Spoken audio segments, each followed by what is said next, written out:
আমার আব্বা, আমরা 5 ভাই 3 বোনের জন্য, বিশ্বাস করে আমরা 5 ভাইয়ের জন্য আব্বা আমাদের জন্য কোনো বিল্ডিং করে দেওয়া যায়নি। আমরা বাবার মৃত্যুর সময় 2015 সালে আব্বা ইন্তেকাল করছে। আমরা 5 ভাইয়ের কোনো ঘর ছিল না।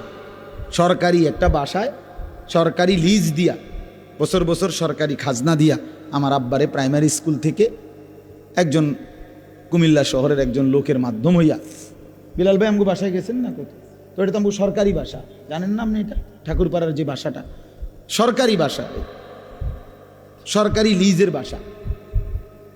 তে এই বাসায় আমরা থাকতাম। আমার বাবার হায়াত এখানেই শেষ হয়েছে। আমার আব্বা ওই বাসাতে ইন্তেকাল করছে। 5 ভাইয়ের কোনো ঘর ছিল না। 2015 সালে বাবা ঘর করে দিয়ে যায় নাই। আজ 2024 সালে 9 বছরের ব্যবধানে আলহামদুলিল্লাহ আমরা 5 ভাইয়েরই আলাদা আলাদা বিল্ডিং আছে। 5 ভাই বিল্ডিংয়ে থাকে। তো কি হয়েছে? অসুবিধা কি হয়েছে? বাপ যাওয়ার সময় ঘর করে দিয়ে যায় নাই, তো পরবর্তীতে কি সন্তানরা ঘর করতে পারে নাই? কিন্তু বাবা 5 ছেলেকেই আলহামদুলিল্লাহ মাদ্রাসায় পড়াইয়া আলেম বানায় দিয়ে গেছে। 5 ভাই আলেমে দিন হয়েছে। ফলে কি হইল? এখন বাপেরও লাভ, আমারও লাভ। আল্লাহর কথা বললে, আল্লাহর কোরআন পড়লে, নামাজ পড়লে আমারও নেকি। আর আমার বাপে যে আমার এই ইলম শিখাবার ব্যবস্থা করে দিল, আমার বাপের আমল নামা তো নেকি। বাহ, আব্বাও লাভ, আমিও লাভ। আর দুনিয়া তো মিলছে। আমার আব্বা না থাকার পরেও তো আমি গদ্দুয়ার করতে আসছি, তো সারছে তো মোটামুটি। এই জন্য দয়া করে সন্তানকে বঞ্চিত করবেন না, সন্তানকে বঞ্চিত করবেন না। আল্লাহর কোরআন থেকে সন্তানকে বঞ্চিত করিলে তারে সবচেয়ে বড় নিয়ামত থেকে বঞ্চিত করলেন। আল্লাহর রসুলের হাদিস থেকে বঞ্চিত করবেন না। অভাবের কারণে কোনো চিন্তা করেন না, এগুলো কোনো বিষয় না বাপ। সন্তান জেনারেল পড়ালা পড়লে, আল্লাহর কোরআন শিখলে, দিন শিখলে ভাত মিলবে না, না মিয়া, এগুলা বেহুদা কথা। ভাত রিজিক আল্লাহ তাআলা বলছে অফিস সামাই রিজকুকুম, তোমাদের সকলের রিজিক আসমানে। কোথায়? খেতে? না না না, অফিস সামাই, আসমানে, আসমানে রিজকুকুম, তোমাদের রিজিক। মানে ফয়সালা কোথায়? উপর। আপনি ধান লাগাইলেই যদি ধান হইতো, তো ধান মাইর খায় কা? কথা বলেন না কেন? মানুষ যদি ফসল লাগাইলেই ফসল হইতো, তো ফসল মাইর খায় কেন? এই তো নাইলে এখানে মধ্যে ঝড় আসে কেন? এখানে ফোকে ধরে কেন? আমি কি চাইছিনি ফোকে ধরতো? তো তাহলে আমি যদি এটা বুঝি যে আমি লাগাইলেই ফসল হয়, তো আমি লাগাইলে ফসল হইলে তো ফসল ক্ষতিগ্রস্ত হইবার কথা না।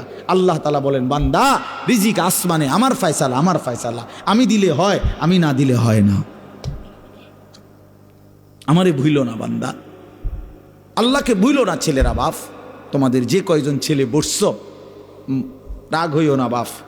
চেহারার দিকে তাকাইয়া বুঝাই যায় অনেক ছেলে তোমরা, এই যে কয়জন নামাজ পড়ো নাই, অনেকে বেনামাজির চেহারা দেখলে চিনা যায় বাপ। বেনামাজির চেহারার মধ্যে কোনো দয়া মায়া থাকে না। বেনামাজি অসিব্য, বেনামাজি বেয়াদব, সোজা কথা। বেনামাজি হাইওয়ান, ওটা মানুষ না। যার কপালে সেজদা নাই, ওই কোনো মানুষ না, ওই জন্তু। সেজদাবিহীন শয়তান, সেজদাবিহীন রাজিম, অভিশপ্ত, সেজদাবিহীন মালউন, লানতের যুগ। সব কোরআনের আয়াত।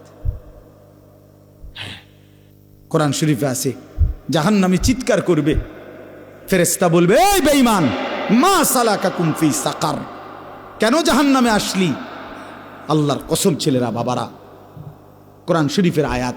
আল্লাহ বলে, জাহান্নামী বলবে, ক্বালু লাম নাকু মিনাল মুসাল্লিন, কি ছিলাম না? আমি নামাজি ছিলাম না। ক্বালু লাম নাকু মিনাল মুসাল্লিন,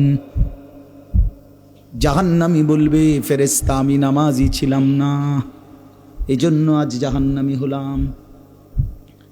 আল্লাহ কোরআনে বলেন, প্রতিটা নাফরমান মৃত্যুর সময় মালাকুল মউত আজরাইল তার কলিজা থেকে রূহটা নাফরমান পাপীর রূহটা একটা টান দিয়া ছিঁড়ে ফেলবে। কাল্লা ইযা বালাগাতিত তারাকি, টান দিয়া যখন ছিঁড়বে রূহটা, আল্লাহর নবী বলেন রূহটা, কোরআনে আল্লাহ বলেন যখন এই কণ্ঠনালীর কাছে গলার এখানে আইসা রূহটা আটকায়া যাবে, এবার বের হতে চাইবে না। আল্লাহর নবী বলেন মালাকুল মউত আজরাইল তখন নাফরমানের রূহটা কণ্ঠনালী থেকে টান দিয়া ছিঁড়া টুকরা টুকরা করে বের করে ফেলবে। কোরআনে আছে বন্ধু, এমন নির্মম মৃত্যু কেন হলো? মালাকুল মউত আজরাইল এভাবে কেন ছিঁড়ে ফেললো রূহটা? আল্লাহর কসম, আল্লাহ কোরআনে বলেন কেন এমন হলো? কারণ হলো ফালা সাদ্দাকা ওয়ালা সাল্লা, আমার এই নাফরমান বান্দা আমি আল্লাহকে বিশ্বাস করে নাই, ওয়ালা সাল্লা, এবং নামাজ আদায় করে নাই। কি ভাই, নামাজ পড়ে নাই। এই জন্য বেনামাজি মনে রাখেন, একদম কলজাটা সিরা লাগবে। আজরাইল টুকরা টুকরা করে ফেলবে রূহটা, টুকরা টুকরা করে ফেলবে। কষ্ট হবে, ভীষণ কষ্ট হবে। আবারও বললাম, এই দুনিয়ার পদ পদবী, দুনিয়ার এই মাল দৌলত কিছুই না বাপ। আল্লাহ তাআলা আমাদের প্রত্যেককে আখিরাতের ফিকির দান করেন, কবর না ভুলি, আখিরাত না ভুলি। আল্লাহ তাআলা বলেন তাকওয়া হও, মুত্তাকি হও, গুনাহ ছাড়ো বান্দা, বন্দেগী করো বান্দা। বিনিময়ে কি হবে? এইবার শুনেন শেষ কথা।